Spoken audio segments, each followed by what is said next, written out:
Azərbaycan Milli Akademiyası Gəncə Regional Elm Mərkəzinin boyaq emalı texnologiyası laboratoriyasında kompleks ekolojiləşdirilmiş bitki mühafizəsi usulu hazırlanıb. Bu usula əsasən məişətdə zərərvericilərə qarşı mübarizədə istifadə olunan xlorofos və naftalin preparatları yeni hazırlanmış fitoantimol və etotoksimol ilə əvəz edilib. Kənd təsərrüfatında xəstəlik və zərərvericilərə qarşı mübarizədə isə bitki mənşəli pestisidlər sınaqdan keçirilib.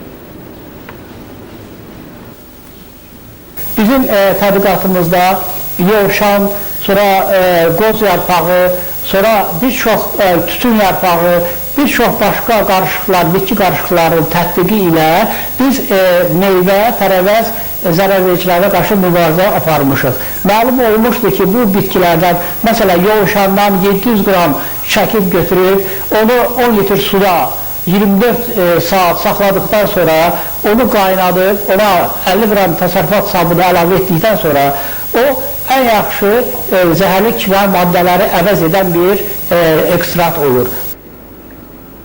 Ələsgər Əliyevin dediyinə görə, bitki mənşəli pestisidlər havada və günəş şüasının təsirindən tətbiq olunduğu obyektin üzərindən tez parçalanaraq zəhərlilik qabiliyyətini itirir. Bu da ətraf mühitin və insan sağlamlığının qorunması üçün əlverişlidir. Onu da qeyd edək ki, belə pestisidlər ekoloji cəhətdən təhlükəsiz olduğu kimi, iqtisadi cəhətdən də səmərəlidir. Vüsal Məmmədov, Milyunis Seyidzadə, Xəbər Plus.